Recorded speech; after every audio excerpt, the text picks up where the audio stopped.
Le secrétaire général de la Ligue démocratique fustige la politique politicienne érigée en règle dans ce secteur. Mamadou Ndoye remet en cause aussi la pertinence du plan Sénégal émergent. Selon lui, il y a des prérequis pour réaliser un tel programme. Code Ndiaye.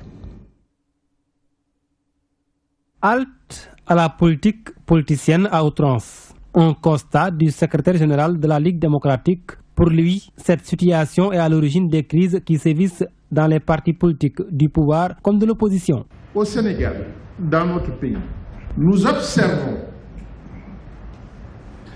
des tendances politiques extrêmement graves et qui nous préoccupent. La première menace est le règne de la politique politicienne. La politique des trahisons que nous appelons dans notre pays transhumance. Selon lui, cette manière de faire de la politique a pour conséquence l'absence de valeurs et de l'éthique dans l'arène politique. Ce règne est grave pour notre pays parce qu'il est en train de faire mourir les projets de construction et les engagements politiques. Il est en train de faire mourir les idéaux et les valeurs. Il est en train de faire mourir l'éthique, les ruptures avec la malgouvernance, les ruptures avec les conflits d'intérêts. Est-ce que ce pourquoi nous avons enlevé Abdoulaye Wade, nous l'obtenons aujourd'hui? Le leader de la Ligue démocratique se pose en outre un certain nombre de questions quant à la réalisation du plan Sénégal émergent. Comment nous allons réussir l'émergence, par exemple, avec la moitié de la population analphabète? Comment allons-nous réussir l'émergence avec 1 200 000 enfants en âge scolaire en dehors de l'école? Comment allons-nous réussir l'alternance, plutôt l'émergence, lorsque plus de la moitié de la population ne dispose pas de centre de santé pouvant lui assurer une bonne santé? Mamadou Ndoye s'exprimait en marge des rencontres hivernales initiées par les cadres de son parti, des discussions à l'issue desquelles la gauche compte produire une nouvelle offre politique crédible. Justement, la 7e rencontre hivernale de la Ligue démocratique s'est tenue ce samedi. Une initiative des cadres du parti dirigé par Mamadou Ndoye. Une occasion donc saisie par ses responsables pour rappeler l'importance du rôle de la gauche dans le processus de démocratisation au Sénégal. Abdoulaye Bathily Junior, coordonnateur de la Ligue démocratique, que voici. Hivernale, c'est-à-dire nous permettre effectivement de nous poser des questions.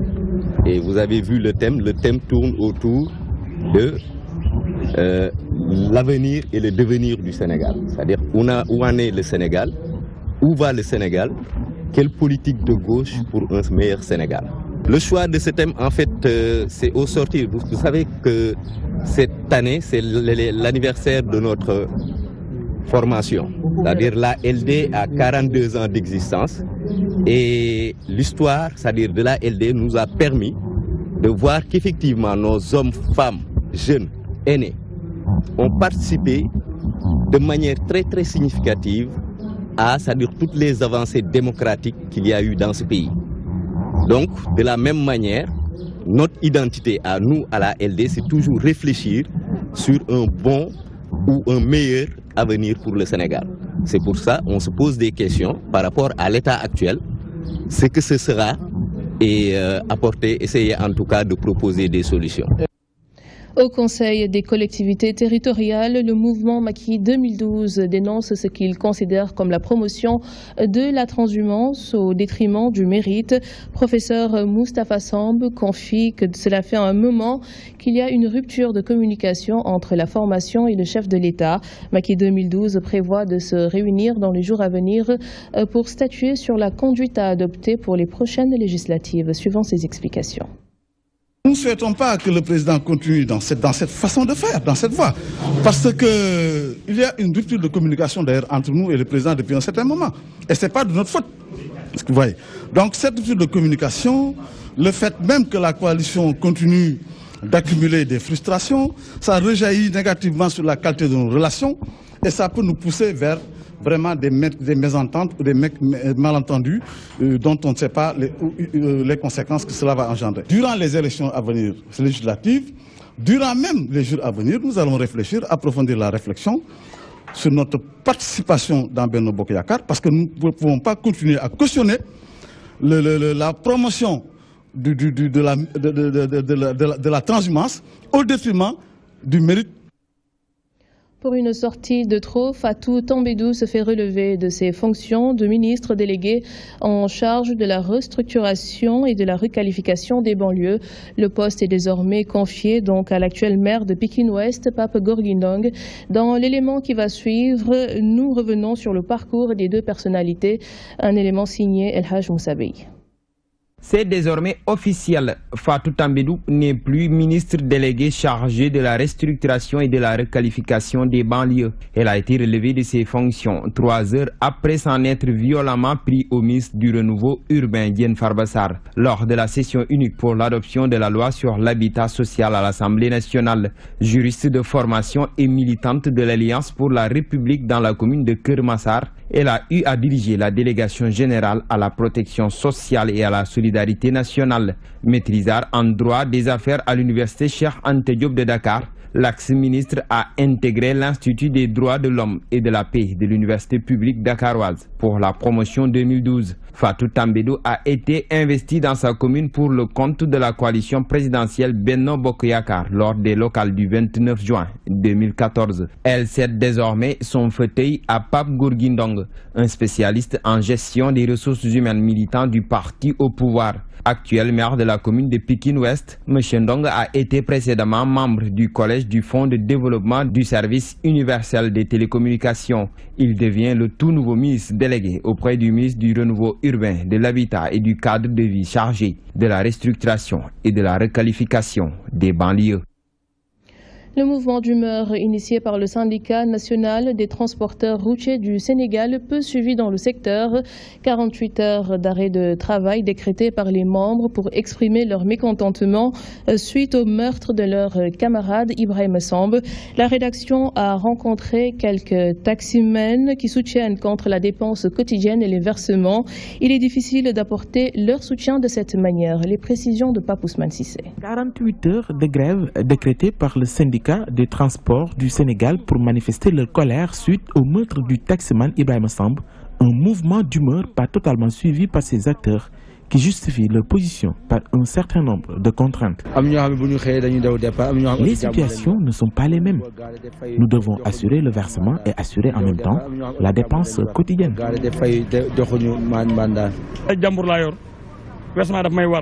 Je suis obligé de faire le versement à la fin de la journée. Et si je gare la voiture, je risque gros avec mon employeur.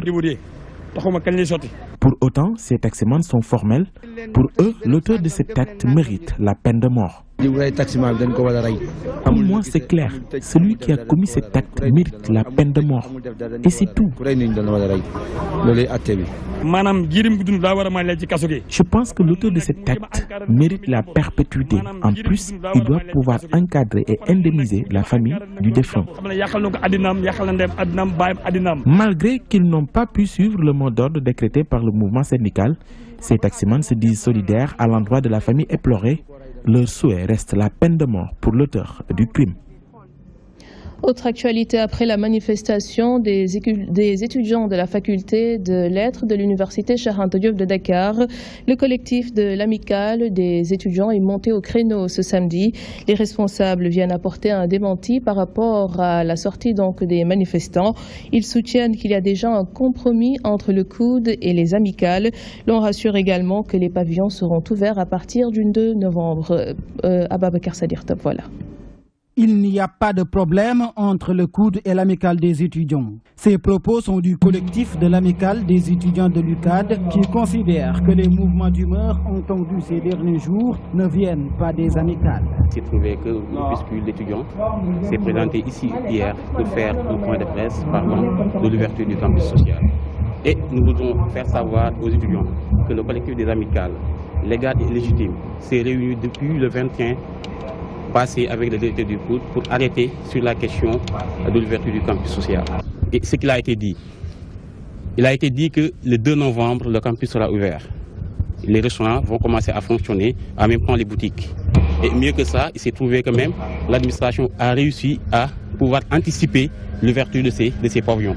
Les membres de l'amicale des étudiants avisent leurs camarades qu'à partir du 2 novembre, les pavillons seront ouverts de manière progressive. On ne peut pas vouloir le beurre et l'argent du beurre. On ne peut pas demander la réfection des pavillons et retourner pour dire que les pavillons doivent être ouverts obligatoirement.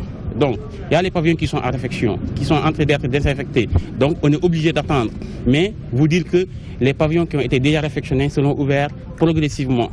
Donc, c'était l'objectif de notre rencontre ici pour faire savoir aux gens que nous, ce qu'on devait faire, on l'a fait et on sent nettement que l'administration va respecter ses engagements. C'est nous qui logeons dans cet espace universitaire et cet espace est contrôlé par l'ensemble des amicales légales et légitimes qui osent rester dans cet espace. Après les manifestations faites par des étudiants qui réclament l'ouverture immédiate des pavillons, d'autres ont déjà trouvé un compromis avec le DG du COUD, ce qui montre qu'il y a deux positions discordantes chez les étudiants. Côté santé, 6800 nouveaux cas de cancer sont diagnostiqués chaque année. Le plus souvent, ces patients arrivent dans les structures sanitaires dans un état très avancé de la maladie. Pour remédier aux nombreux cas de décès donc liés au cancer, un nouveau centre d'oncologie vient de voir le jour à Diamniadio. Environ 35 milliards de francs CFA ont été décaissés pour la mise en place de cette structure. Ndeye Fatimlo. 35 milliards de francs CFA est le montant estimatif pour mettre sur pied le Centre national d'oncologie. Il permet de lutter et de prendre en charge efficacement le cancer. Pour l'ambassadeur de la République de Corée, une formation du personnel est plus que nécessaire. L'équipement ne peut être utilisé de la bonne manière si les médecins et les infirmières ne sont pas suffisamment formés. Aussi, avec le matériel en provenance de la Corée, nous espérons voir le personnel être formé efficacement afin que le centre du cancer fonctionne. La majorité des citoyens sénégalais qui ont été diagnostiqués avec le cancer devraient avoir accès à cette installation. 6800 nouveaux cas sont diagnostiqués chaque année et le plus souvent, les patients arrivent à un stade très avancé. Pour lutter contre la morbidité et la mortalité liées au cancer, certains médicaments vont être subventionnés. Il y a eu également l'introduction des médicaments anticancéreux, de la morphine et de ses dérivés dans la liste nationale des médicaments essentiels. L'introduction des anticancéreux dans le circuit de distribution de la PNA et avec des négociations avec l'industrie pharmaceutique pour diminuer le coût. Et ce coût des médicaments a baissé de 30 à 60%. Donc c'est très cher. C'est sûr que la moitié c'est encore cher, mais c'est encore plus abordable. Ce centre va permettre de relever le plateau technique médical, pallier au déficit de ressources humaines et équipements spécifiques, mais également avoir des infrastructures suffisantes et adaptées pour lutter efficacement contre le cancer. Le dictionnaire local du médicament Maïté bénéficie désormais de nouvelles technologies grâce au groupe Ideal qui l'a mis en ligne. Maïté, qui a démarré avec 700 produits, renferme aujourd'hui 4000 spécialités. Cela va permettre aux professionnels de la santé d'améliorer leur qualité de service. La population va également pouvoir bénéficier d'un accès facile aux médicaments. Maïté est le dictionnaire médical qui regroupe l'ensemble des médicaments commercialisés au Sénégal, les spécialités ou les génériques. Il est aussi un ensemble d'informations utiles aux professionnels de la santé. Depuis plusieurs années, Maïmouna Diakité Diop a regroupé au sein de ce dictionnaire 4000 médicaments. Et on laissait chaque fois partir les malades en leur disant ce produit n'existe pas, il n'existe pas. Et quand après on essayait de voir de plus près ce que le malade nous avait demandé, on se rendait compte que c'était soit une simple amoxicilline ou un simple paracétamol et qu'on aurait pu vraiment lui donner autre chose. C'est ainsi que je me suis mis à répertorier tous les médicaments nouveaux qu'on nous demandait. Au départ, j'en avais 700 Et au fil du temps, évidemment, on est arrivé à 4000 et quelques. L'innovation aujourd'hui est que Maïté est désormais disponible sur le net et sur Android. Grâce à ces dictionnaires, les médicaments vont être accessibles à tous. Avec Maïté, vous avez tous les prix des médicaments qui sont inscrits à l'intérieur. Donc vous avez une idée déjà des prix. À travers Maïté également, à travers les molécules, vous pouvez voir également toutes les spécialités qui vont correspondre à une molécule. Et à ce moment-là, vous répondez au pouvoir d'achat du malade. Si le malade ne peut pas payer une spécialité à 15 000 et qu'il trouve la même molécule qui coûte 5 000 francs ou 3 000 francs, eh bien, tant mieux pour le malade. Le ministère de la Santé salue cette initiative. Elle permettra de promouvoir les médicaments génériques et lutter contre ceux de la rue. Maïté va contribuer fortement à cette nouvelle approche qui consiste à faire de sorte que les médicaments puissent être substitués. Et pour substituer, en général, on le fait avec des médicaments génériques. Ça va permettre quelque part de lutter contre le faux médicament. L'explication que donne beaucoup qui s'adonnent à l'achat de médicaments dans le marché illicite, c'est que les médicaments sont chers. Vous avez la liste des médicaments, c'est vrai, mais vous avez également dans son dictionnaire le prix des médicaments. En partenariat avec le groupe Ideal, le dictionnaire est en ligne avec un accès à un paiement sécurisé. Objectif, permettre aux professionnels de la santé d'améliorer leur qualité de service par une bonne connaissance de tous les médicaments. Le ministère de la Promotion des investissements, du partenariat et du développement des téléservices de l'État organise un atelier à Saly-Portudal. C'est pour capitaliser les résultats obtenus, réfléchir sur les contraintes qui freinent l'exécution effective de certaines activités. La rencontre va également permettre d'analyser en profondeur les défis majeurs qui deviennent de plus en plus des conditions essentielles à la pérennisation des acquis pour le gouvernement. Le ministre Khoudjambaï tire un bilan plutôt satisfaisant des investissements au Sénégal. Elle s'entretient ici avec Mamadou Diop. Notation constate les progrès que nous avons faits en matière d'aménagement du climat des affaires. Nous avons mis des programmes de réforme de l'environnement des affaires qui procèdent des instructions de son Excellence Monsieur le Président de la République et sur lesquels nous avons des résultats indéniables. En termes d'attraction des investissements, nous avons aujourd'hui tout ce qui va dans les infrastructures, mais ce qui va aussi dans l'agriculture ou dans la santé. Nous avons également acquis des compétences en termes de montage de projets, un partenariat public-privé. Nous avons pu faire mettre à la disposition de notre administration ce qu'on appelle une boîte à outils PPP qui permet que chacun du point où il est puisse travailler à monter et à structurer des projets en la matière. Nous avons également, disons du point de vue de l'administration électronique, pu accompagner plusieurs structures. Nous avons élargi, disons, l'équipement en termes de fibre optique et donc rapprocher les administrations de l'Internet pour améliorer l'efficacité du travail. Nous avons, au sein de notre administration, réussi à être parmi les premiers ministères qui vont faire le budget programme et qui permettront non plus que l'argent soit là et qu'on cherche ce qu'on va en faire, mais qu'on ait clairement idée de ce que nous allons devoir faire pour ensuite récupérer les moyens pour exécuter. Sur les 33 projets du Conseil des ministres délocalisés de Saint-Louis, les 19 sont déjà exécutés, soit un taux de réalisation de 89%. C'est le bilan, en tout cas, des engagements du président Macky Sall dans la région de Saint-Louis. Un reportage de Gambiagne. La région de Saint-Louis a revisité les 33 mesures arrêtées par le président Macky Sall lors de son premier Conseil des ministres délocalisés à Saint-Louis du Sénégal. Dans ces engagements, nous sommes pour des engagements portant sur 33 projets, évalués à 306 milliards 700 millions. Nous sommes à un taux d'exécution physique de 252 milliards 130 millions, soit un taux d'exécution de 89%. Sur les 33 projets, il y a 19 qui ont pratiquement connu une bonne exécution, qui sont terminés. Il y a 12 qui sont en cours d'exécution.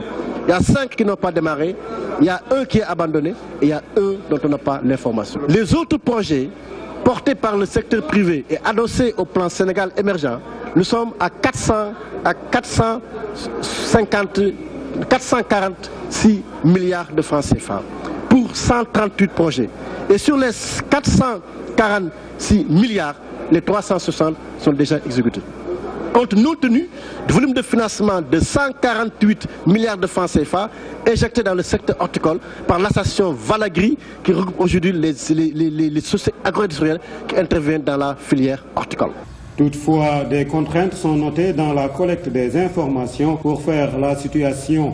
Nous avons eu des contraintes parce que d'abord il y a des projets qui s'exécutent dans la région et dont on ne connaît pas les montants. Il est bon aujourd'hui, à l'ère de la territorialisation des politiques publiques, que l'État décentralise le niveau de coordination pour que l'autorité puisse savoir quel est le volume de financement et quelles sont les contraintes qui se posent à ces projets. Selon le gouverneur de la région de Saint-Louis, ceux qui parlaient d'éléphants blancs vont reviser leur opinion.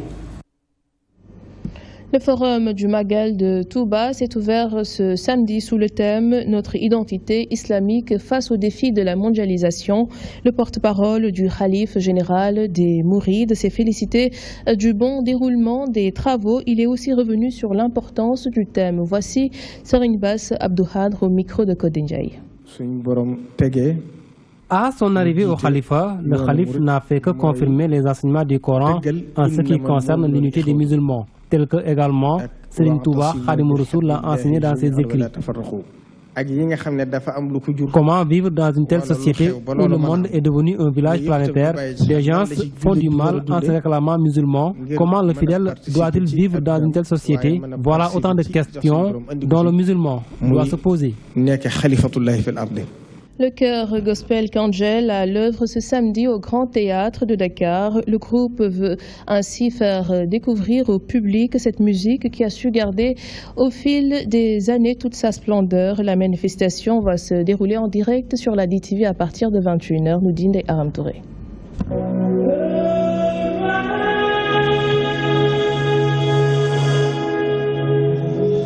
Le chœur Gospel Kangeli a été mis sur pied en 2008. L'initiative est de Bruno Derneville. Son ambition est de faire connaître l'intérêt de ce style musical. Les chœurs qui sont produits véhiculent des thèmes d'actualité. Beaucoup d'artistes ont choisi dans certains de leurs clips d'intégrer cette touche. Parmi eux, Wally Seck, Viviane Chidid, Khalam, entre autres. Ce groupe aujourd'hui a atteint un niveau qui est acceptable, qui est bien.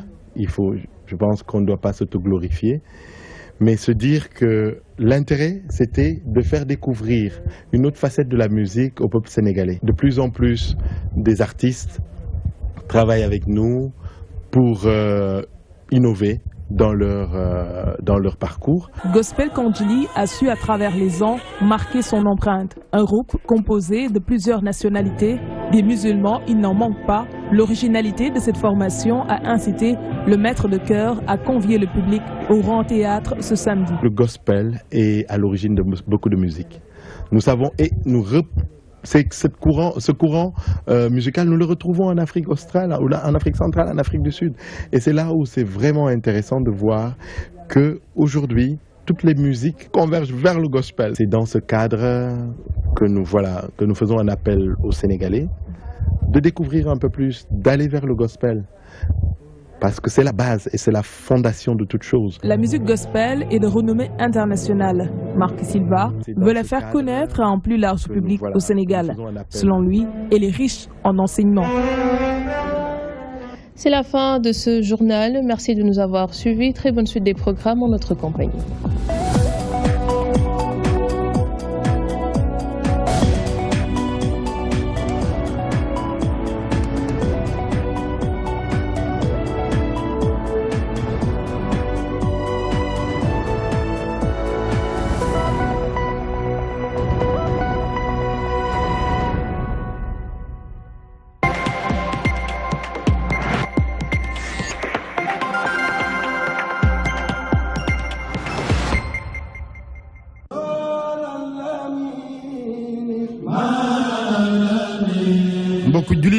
mbokki taalibe yi ci ndigalal Serigne Sidi Mokhtar Mbacké xalif général kulu murit ñu ngi leen di yëgal ndaje mi di forum ci màggal ak ren ji dimanche fanweeri fan ci weeru octobre 2016 nag la tëj forum boobee ñu jagleel màggal ak Touba gi xew ak tëj gi ci dimanche ji kon ñeenti waxtu ci ngoon ci jumaa ju sell ji di jumaay Masalikul Jinaan ñu ngi ci woo mbooloom jullit ci Sénégal mbooloom këri diine yi ci réew mi mbooloom daayira yi kilifay réew mi kilifa aada yi di ci woo it corps diplomatique bi maanaam kilifa yi toogal ci Sénégal seeni réew ñu ngi xaarit ci boo même ndaje ay gan yu bàyyi ko bitim réew.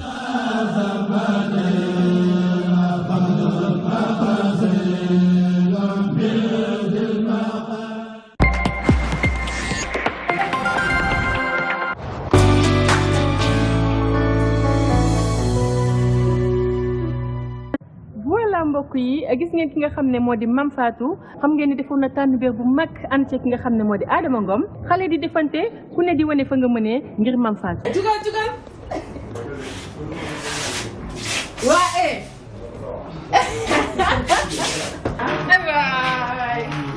le monde part je voudrais savoir mais gis nañ ne démb tànnbéer bi neex na trop. et que ñëpp ñëw nañ Guédiawaye ñëpp génn nañ soutenir la léegi tey nag matinal bi ma ne loo def ñu bett la. tàccul bu baax a baax Mamadou Kara Diagne Mame Fatou Seck. Voilà. Wouh. Moi je vous adore. Qu'est-ce que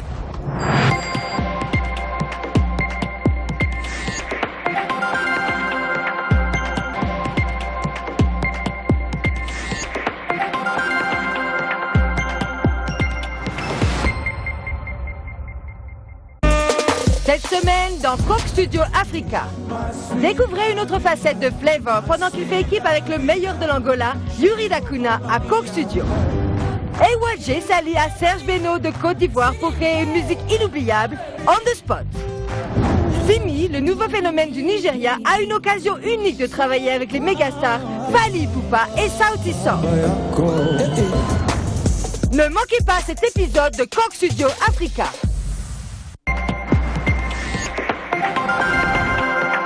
Ce dimanche, nous avons l'immense plaisir de recevoir Mamour Cissé. Mamour Cissé, bonjour. Bonjour Pierre-Edouard. Merci d'avoir accepté encore une fois notre